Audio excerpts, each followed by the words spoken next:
When the CEO of Florida's tourism board finally acknowledged that international visitors are disappearing, it confirmed what hotel owners, park managers, and local businesses have quietly feared for months. The world is turning away from America's Sunshine State.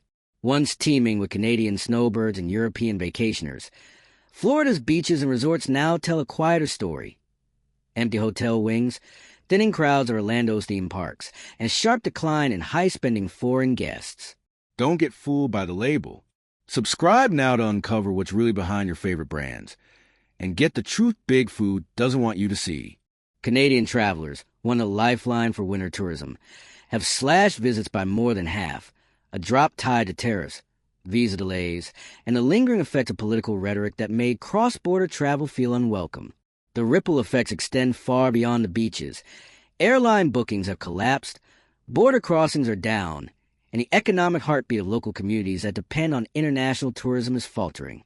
Despite record-breaking numbers of domestic travelers, the math doesn't add up. Floridians are seeing hotel occupancy rates rise, but revenues fall, as local tourists simply don't spend like their overseas counterparts.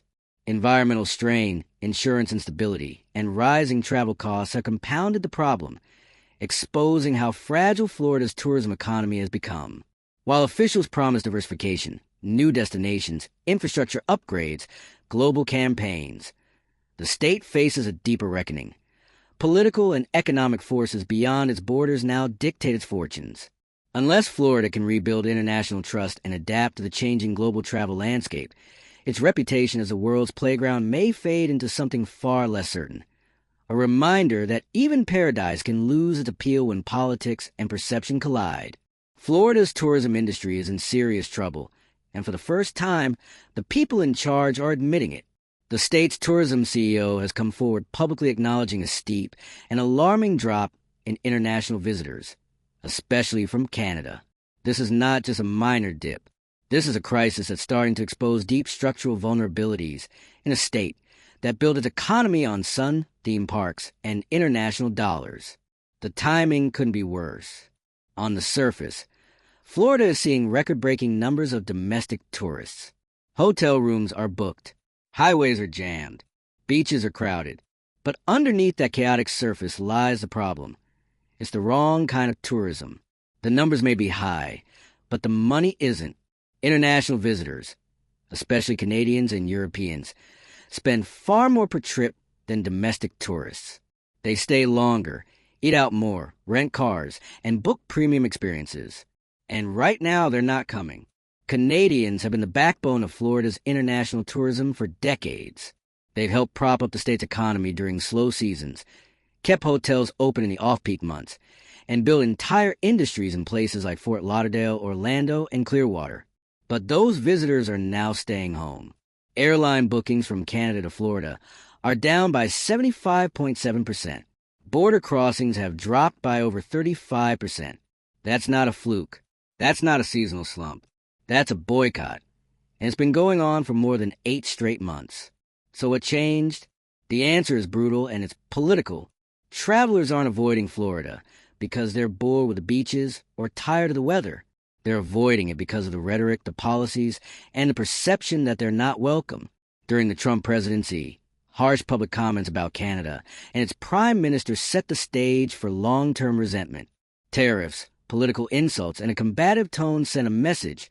Florida, by extension of national leadership, was siding with politics that alienated Canadian tourists. Now, that messaging is back in the spotlight, and it's having real-world consequences. People remember, and they don't forget being targeted or dismissed. Visa delays, tariffs, and the high cost of travel are adding fuel to the fire. It's harder and more expensive for international visitors to plan their trips. That kind of friction pushes people toward other destinations, places that are more welcoming, more affordable, and less politically charged. When the process becomes too difficult or the perception too negative, visitors go elsewhere. And that's exactly what's happening. Even as domestic travel soars, it cannot compensate for this loss. Over 90% of Florida's tourism is now domestic. That might sound like success, but it's a red flag. The numbers look good on paper, but they don't generate the same economic impact. International tourists spend significantly more money, And losing them is like replacing gourmet dining with fast food. You can fill the room, but the check is smaller and the margins tighter. Some regions are already seeing the impact. Hotels in traditionally international heavy areas are reporting negative year-over-year performance, even while domestic occupancy looks healthy. The bottom line? Local tourists may be showing up in greater numbers, but they're not making up for the financial shortfall. And for an economy that depends heavily on tourism tax revenue, that's a long-term danger. Political instability is turning into economic instability. Office holders may think their public rhetoric is about winning votes or scoring political points, but in tourism, perception is profit. You alienate a group of travelers, you lose their money. Simple. The Canadian boycott isn't about party lines. It's about respect. And right now, that respect has been eroded. Florida's tourism economy has also taken hits from factors beyond politics. Environmental issues, rising sea levels, hurricanes, flooding, and overcrowding are damaging the very appeal that makes the state a vacation hotspot. Tourists come for the beaches, the sunshine, the relaxed vibe. But in recent years, they've been met with storm warnings, eroded coastlines, and overflowing infrastructure. During peak seasons, airports are stretched to the limit, highways clogged for hours. Emergency services are overburdened. The entire system creaks under the weight of over-tourism on one hand and underpreparedness on the other. Florida's tourism executives know this. That's why they're now trying to diversify, investing in smaller destinations, promoting lesser-known areas, and building around major events like the FIFA World Cup and the state's bicentennial. But while that might pay off years from now, it does nothing to fix the immediate crisis. The international market is shrinking right now, and the dollars are disappearing with it. Airline data, hotel bookings, and economic forecasts all point in the same direction. This isn't a fluke or a bad season. It's a structural problem, and one that's been brewing for years. The reliance on international visitors, especially from Canada, has long propped up Florida's tourism economy.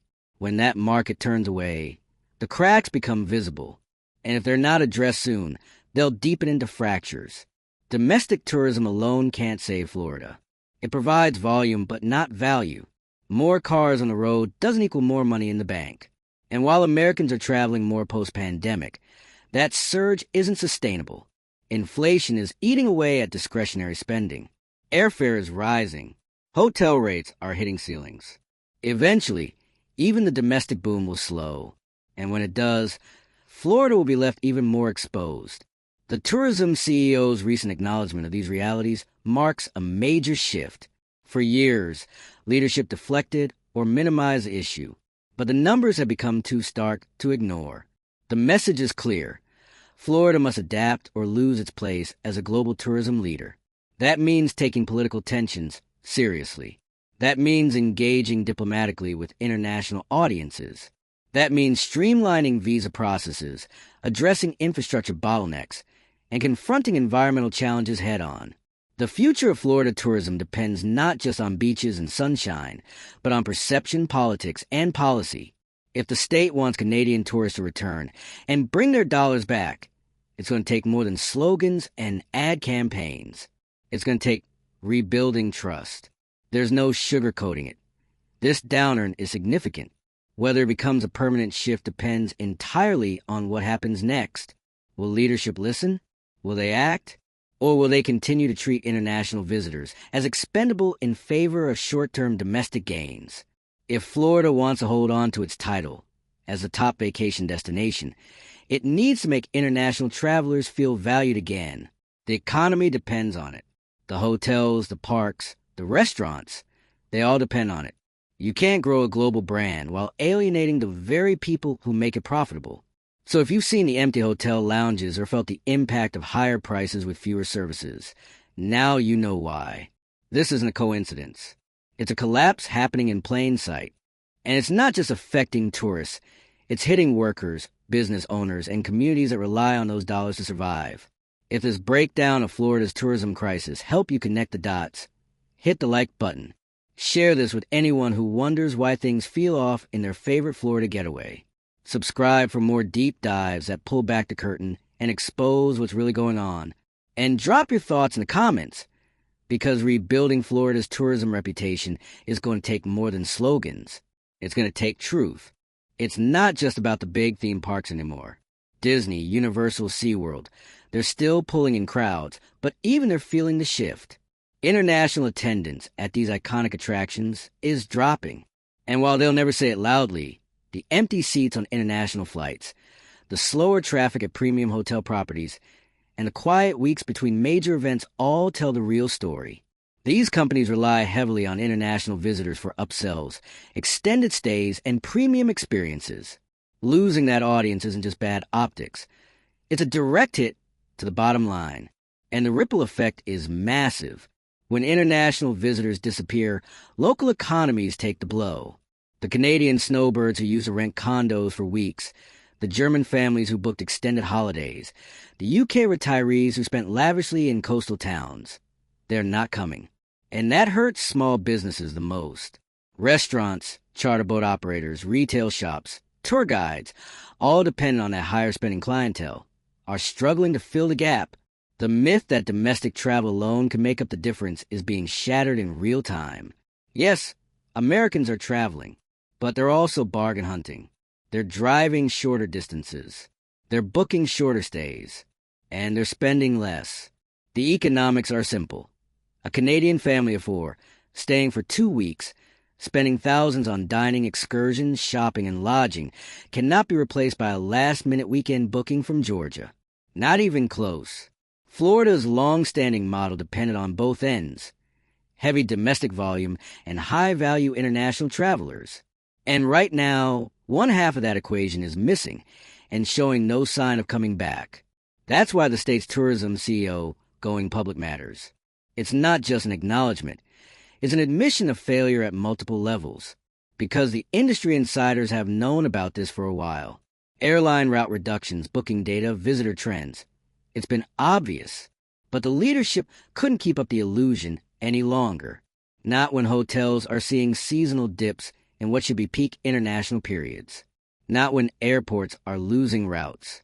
Not when small business owners are begging for answers. And let's talk numbers. A 75.7% drop in Canadian airline bookings is catastrophic.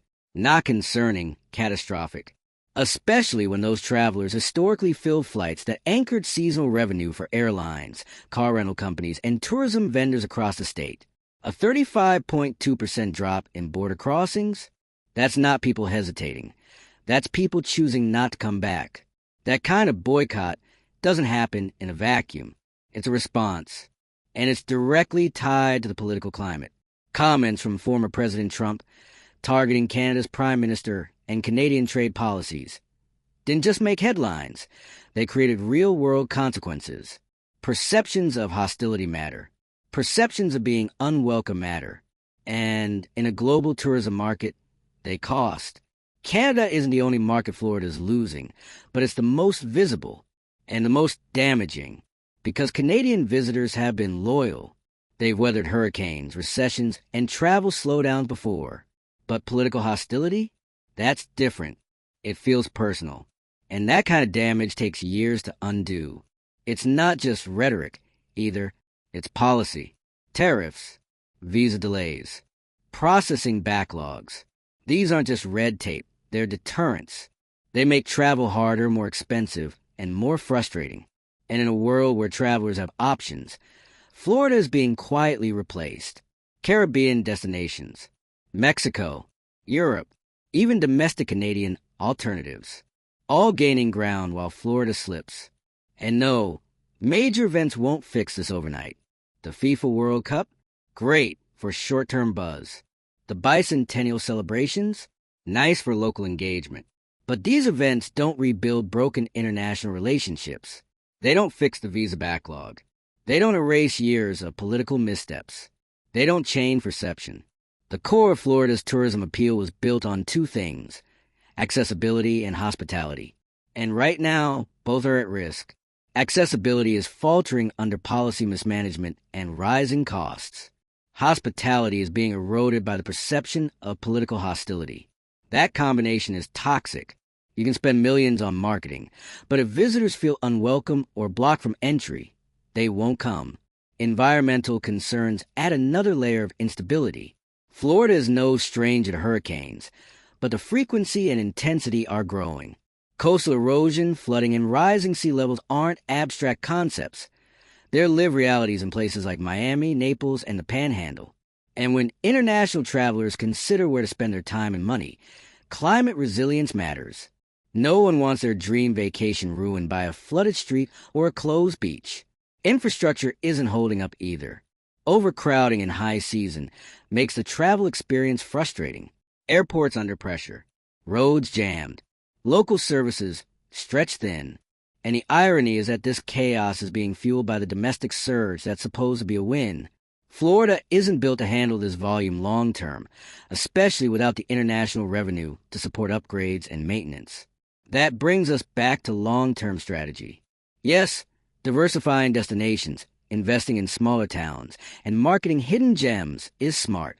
But these plans won't pay off fast enough to offset the current losses.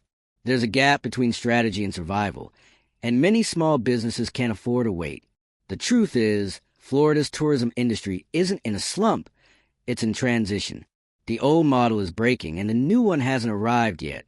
The next phase requires serious reckoning with the role politics plays in economics. It requires understanding that visitors aren't just customers, they're people. And when they feel disrespected, they leave. Fixing this means reestablishing trust, not just through ad campaigns, but through diplomacy, through policy, through acknowledgement of the damage done, through concrete steps to make international travel smoother, more affordable, and more inviting. That means lobbying federal agencies to fix visa delays. That means working with Canadian partners to rebuild ties. That means being intentional about the language used by public officials. Because words matter. Florida still has the climate. It still has the attractions. It still has the infrastructure base to recover. But it no longer has the luxury of taking its international visitors for granted. The state's economic ability depends on a full rebound, not just a numbers, but a reputation. The data tells a story. The visitors are voting with their passports. And right now, too many of them are voting no. And here's what really stings. Florida didn't just lose tourists, it lost loyalty. This wasn't a natural disaster. It wasn't a global travel ban. It was preventable. For decades, international travelers, especially Canadians, chose Florida not just because of its beaches and weather, but because of how it made them feel. Welcomed, valued, familiar yet exciting. The dollar exchange wasn't always in their favor. The flights weren't always cheap, but they came anyway. Year after year, generations of families made Florida part of their lives. Now, that trust has been shattered. This isn't temporary. You don't erase an 8-month boycott with a marketing campaign. You don't fix a 75% drop in airline bookings with a few travel incentives. And you certainly don't rebuild goodwill while political leaders continue to treat key allies like punching bags for cheap applause lines. The insult wasn't just in the words. It was an indifference that followed. The assumption that people would keep coming anyway. That the weather and the parks and the beaches would outweigh the tone and the message. That assumption was wrong. Canadians heard the message loud and clear, "You're not wanted," and they listened. What we're seeing now is a fallout of treating tourism like a guarantee instead of an ecosystem. You can't ignore international guests for years and expect them to come back the minute flights are cheap again. It doesn't work that way. Trust takes years to build and minutes to break. Florida broke it. And while some officials might want to downplay the impact, pointing to high domestic numbers or event-driven traffic, the reality is in the revenue. International visitors bring in more money. They stay longer. They explore more parts of the state. They inject cash into places that don't benefit from weekend road trippers. Without them, tourism becomes shallow, seasonal, and uneven. Local economies lose their stability. And when the next downturn hits, when domestic travel cools or inflation bites harder, there won't be a cushion left. The theme parks are already adjusting, quietly cutting hours, trimming staff, scaling back entertainment. Not because they're failing, but because they know what's coming. The big operators see the numbers. They understand that the dip in international traffic isn't a blip, it's a trend. and trends become trajectories if they're not interrupted. This is what makes the political element so dangerous, because unlike weather or economic cycles, political hostility can linger, and even when the policy changes, the perception doesn't. Canadians haven't forgotten the tariffs, the border snarls, the sneering press conferences. They haven't forgotten the rhetoric. Why would they return to a place that treated them like bargaining chips?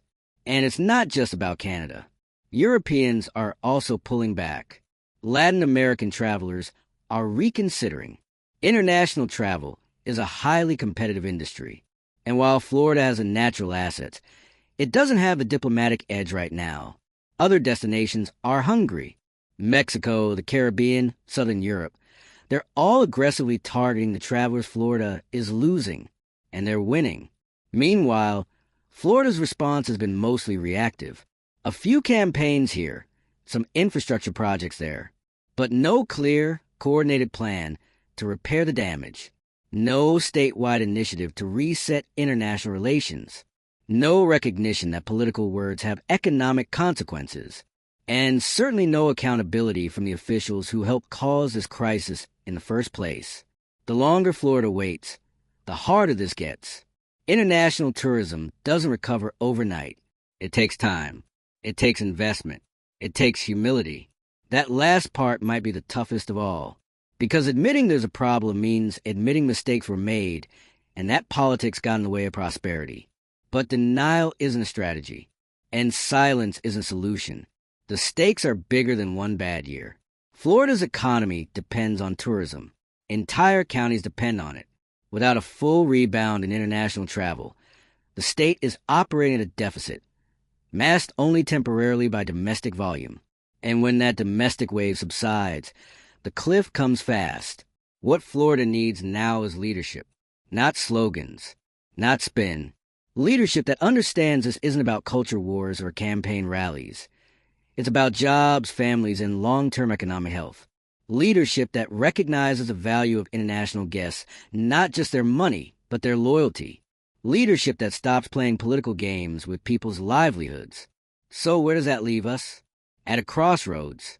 One path leads to rebuilding, acknowledging the harm, reaching out to the markets that once loved Florida, and giving them real reasons to return. The other path leads to more decline, more empty bookings, more struggling businesses, more missed opportunities. If you're a hotel worker watching shifts disappear, this affects you. If you're a small business owner in a beach town seeing fewer foreign plates on the lot, this affects you. If you're a local family who depends on tourism for school funding, services, or job stability, this affects you. So speak up, share this video, talk about the drop in visitors. Demand more than silence from those in charge. Hit that like button if this resonates with what you're seeing. Subscribe if you want honest coverage that cuts through the noise. Drop your experiences in the comments, especially if you felt the impact of this international decline. Because this story isn't just about fewer tourists. It's about whether Florida wants to remain a global destination or just a sunny spot running on borrowed time.